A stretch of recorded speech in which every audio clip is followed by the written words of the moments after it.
This is SelfWork, and I'm Dr. Margaret Rutherford. Here at SelfWork, we discuss psychological and emotional issues and what you can do about them, whether that's learning self-acceptance, taking action, or seeking therapy or treatment. 8 years ago, I extended the walls of my practice to reach those of you who are already very knowledgeable about mental health treatment, but also to those of you who might say you'd never darken the door of a therapist. And yet, you are here. I'll answer your questions while I invite you to take a few minutes for your own self-work. Now, it's true that recent research has found that the brain processes physical and emotional pain in similar ways, and I realize that. So, when your feelings are hurt, you can actually feel that in the pit of your stomach, or your heart might ache. Yet so often, that's the phrase we use or teach our kids, and then we leave it at that. Welcome to this week's edition of SelfWork. My feelings were hurt is a phrase very commonly used, at least here in the U.S. We even talk to our children about feelings using that term. Did someone hurt your feelings? It's kind of interesting, really, when you think about it. Instead of asking what happened and how are you feeling about it, and helping your child sort out their exact feelings in a way that's age appropriate for them, we kind of lump them all together.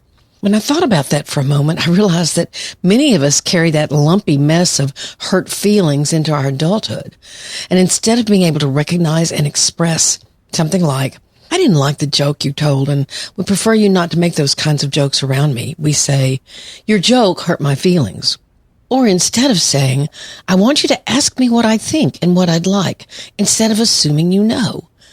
But instead, we usually say, you hurt my feelings all the time and you don't even realize it. Does that sound familiar to y'all? It does to me. The language is sloppy, isn't it? No wonder that phrase is one we all think we know what it means, and we'll talk about what usually brings it about. But it leaves our communication with one another really messy. And there are much better ways to express those hurt feelings, which we'll focus on today on SelfWork. Now, there's another aspect of this question, which seems to be, when is it appropriate or healthy to see that someone doesn't seem to care about your feelings, your wants, or expectations? And then what do you do about that? Again, you use more precise language. Before we go on, let's hear from our wonderful sponsor, AG1. If you have not tried this, it really is phenomenal, guys. So here's their offer for SelfWork listeners.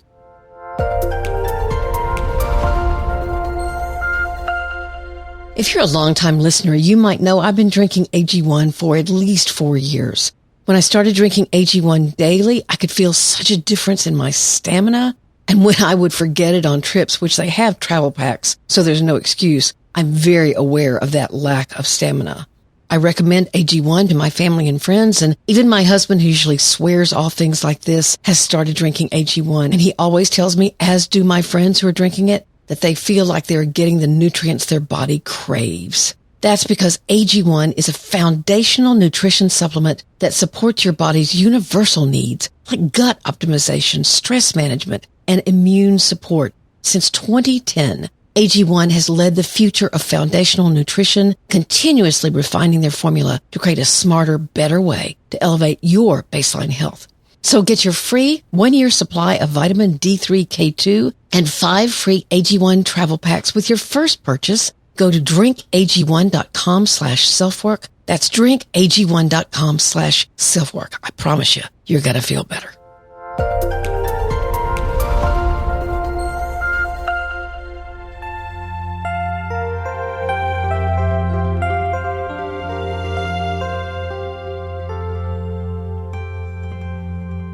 The episode today was spurred on by a wonderful question I think I got over Instagram this week. Really, it's a 2-part question, so I'm dividing it up into 2 different podcasts. One on hurt feelings and trying to come up with a healthier and more emotionally mature way of talking about that. But the second topic the listener brings up is when we tend to take things personally. I'll cover that in a podcast coming soon to you. Here's their comment, and I quote, I often feel when people use sarcasm or challenge your feelings as it was just a joke, but I don't find it funny. They get really offended and defensive when I say it felt hurtful to me. I can't seem to handle situations like this. May you suggest how to handle sarcasm or making jokes about vulnerable topics? For example, you're just too sensitive. When I'm told that, I start questioning myself for taking things too personally instead of doing what I should do and protecting myself and others from rude behavior. It seems so layered and complex. It is fairly complex, so that's why I divided it into 2 topics. So for today, hurt feelings. How many times have you tried to help your child or friend through this most common of experiences? I talked in the intro about how that's not exactly the clearest way of talking about feelings in the first place, to say, you hurt my feelings. Now, it's true that recent research has found that the brain processes physical and emotional pain in similar ways, and I realize that. So, when your feelings are hurt, you can actually feel that in the pit of your stomach, or your heart might ache. Yet so often, that's the phrase we use or teach our kids, and then we leave it at that. Now, what does that phrase really mean? You hurt my feelings. Most often, it's a sad feeling, a feeling of surprised, even bewildered sadness, especially if it's in response to someone whom you didn't expect would hurt you, or you weren't prepared in any way for that jolt in your gut that happened when certain words were said. Maybe you even were accused of something that came out of the blue and shocked you. How could they really think that about me? Your feelings are hurt. Sometimes it leads to anger, sometimes to tears, sometimes to a more stoic swallowing or pushing aside of those feelings and deciding right then and there to either get revenge or to, quote, never let that person in so far. Now, for highly sensitive people, their response can be very deep and troubled, and their openness and higher empathic response to their environment leads them into a huge downward spiral. On that note, I'd actually love to hear from some of you who are more highly sensitive. I'm well aware that you often get ridiculed because of that trait, and I'd love to do an episode on that. I need to hear from you. So write me at askdrmargaret@drmargaretrutherford.com. I'd love to hear from you. But today, we're focusing on the more generic version of getting feelings hurt. So let's get this topic organized. First, we'll talk about how to speak more clearly about those hurt feelings and how you teach your children to do just that. Second, what could set you up for your feelings being hurt? Are you having an emotional reaction to something that may even surprise you or get you triggered in some way? And we'll offer 3 ways that can happen. Third, how to begin to set boundaries out of respect for your values and feelings. That in itself is about self-worth and self-esteem.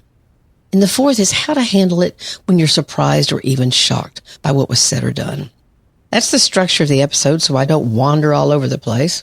So let's talk about saying, my feelings were hurt. None of us are going to stop saying that, but you can catch yourself and say, wait a minute, I need to be more clear with myself about this.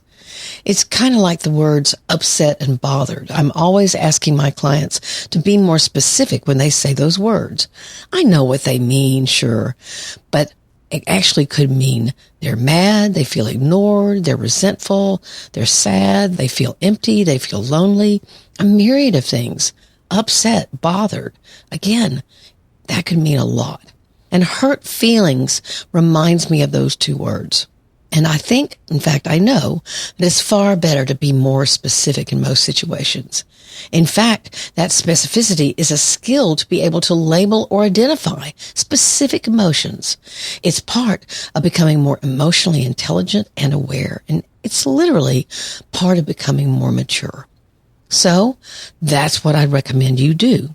Be aware of when you're lumping emotions together and try to be more in tune with exactly what you're feeling. You can even get what's called an emotion wheel. You can find them on the internet that names different feelings from a root feeling it comes from. Like, say the root is fear. Now, an offshoot of that would be the term guarded or shaky. So when you practice, you can get better at being more specific, and you can help your own children get better at it as well.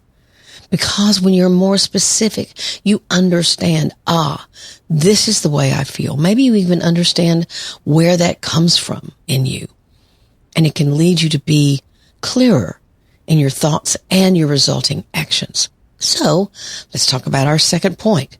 Could there be something that's going on that made it more possible for your feelings to get hurt in the first place? There are 3 that I'm going to focus on. Let's say you're already in a bad place.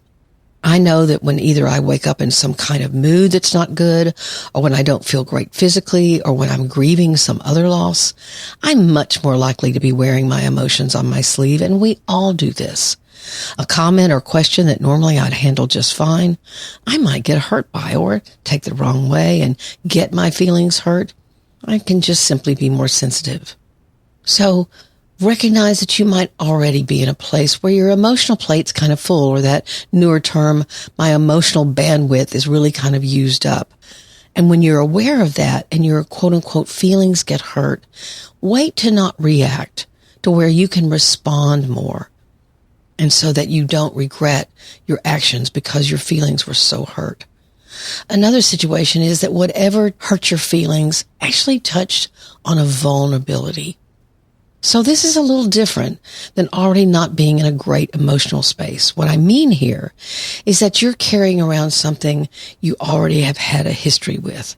Let's say your siblings always hated that you were mom's favorite and kidded you about it, and you've carried that around all your life with some kind of guilt.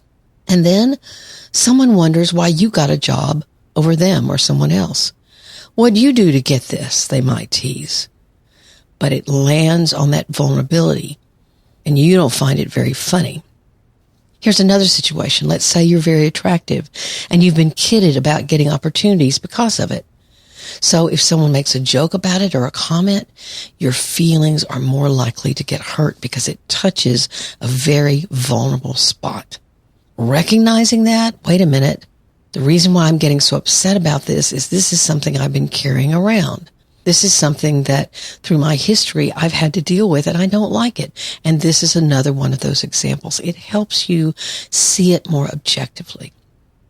Now, a third reason why you might get your feelings hurt could be lodged in your own self-talk that's negative.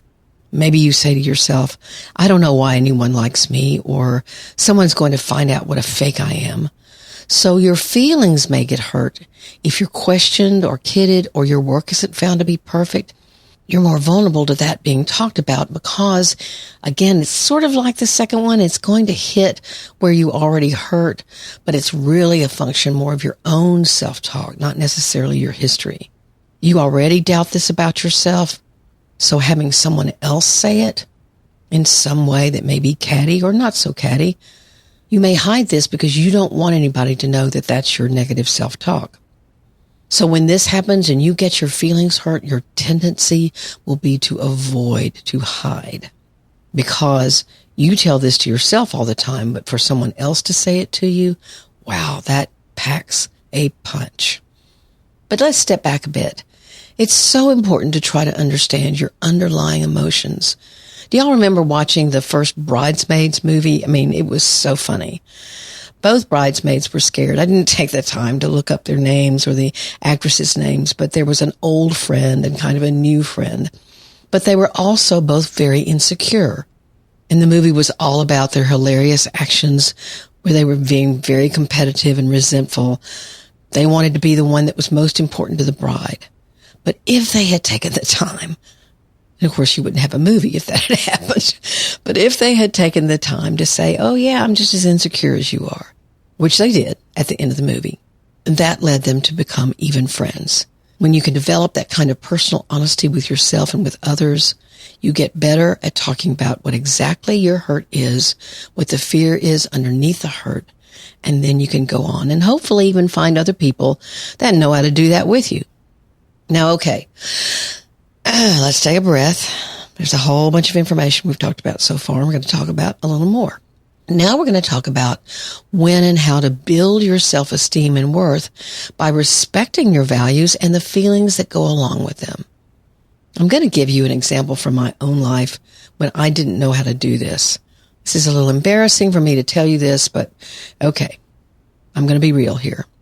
I dated a guy who lived in a house with a couple of other guys, and the walls of the house were covered with basically almost nude pictures of girls in seductive poses. It was the mid-'80s. I told myself I was being hip and cool and sexually open not to say anything. But it was actually offensive to me, especially as I grew older. He and I were together for years, in fact. I guess I thought he'd grow out of it, and finally take them down, but he never did. They weren't his. They were his friends, but they were all over the house. Now, finally, his daughter and young son were coming for a visit. And I had befriended this owner. He had some really good qualities, even though he had bad taste in posters. And I told the owner of the house whose pictures they were, and I told my boyfriend that it was highly inappropriate for those posters to be up with a 9-year-old girl and a 6-year-old boy staying there. And they came down, at least for that weekend.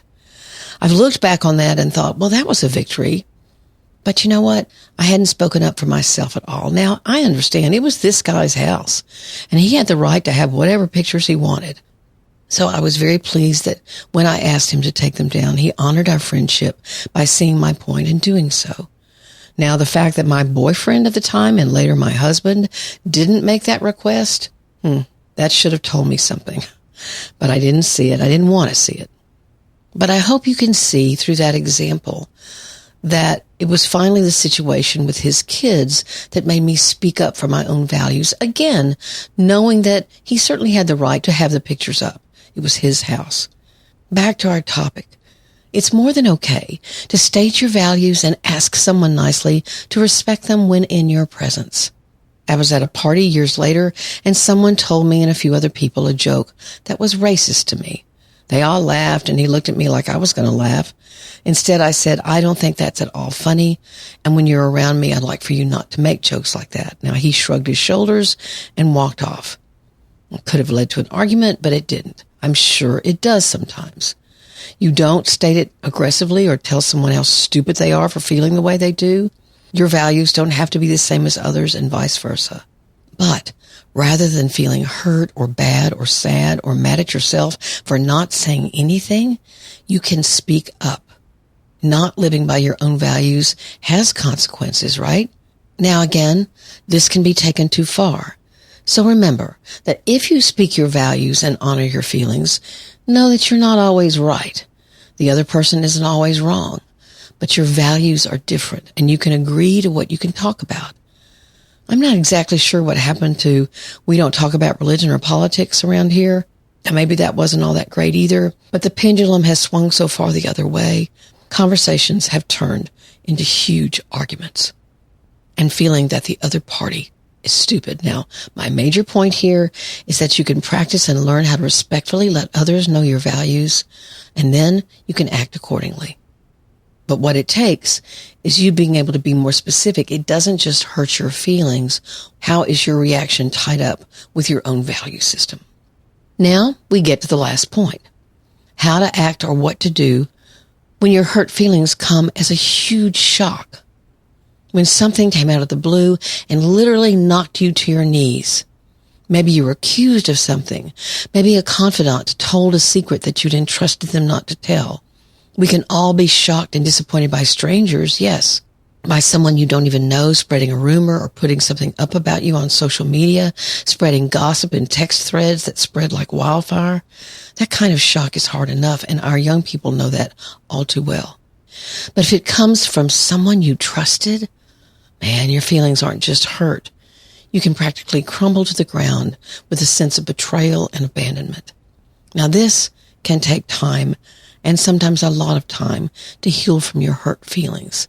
But I'd still recommend the same process.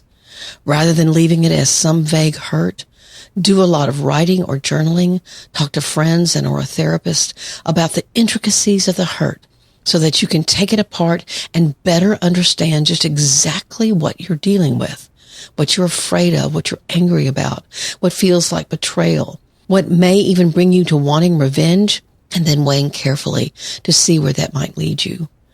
Revenge, when fueled by rage, is destructive to everyone that's involved, including you. I like the saying, the best revenge is a life well lived, or success is the best revenge. Yes, it takes time, so there's not immediate gratification. And in 2024, that may seem harder than years ago, but not everything was immediately available. So, let's look at the definition of hurt again. When we take that hurt apart, so they get to hurt me, but I'm supposed to wait and let success be my revenge? You know, that brings its own feelings, its own hurt. And so you have to wade through other feelings that are going to topple out and wait to be understood and processed. So today's topic, hurt feelings, you can see it can lead so many places. And of course, the more recent mantra comes to mind, hurt people. And that is true. But hopefully today you've learned a skill. You've learned what you can do about those hurt feelings, to more specifically define them, to be aware of what may give them more depth because of your own history, where they hurt more, how they might be tied into what you yourself doubt about yourself, what you can do to stand up for your values and those feelings that are important to you, as long as you do it respectfully, and to realize that life sometimes does hold hurt that's staggering and shocking. And with time, you can learn to manage and even grow from those hurt feelings.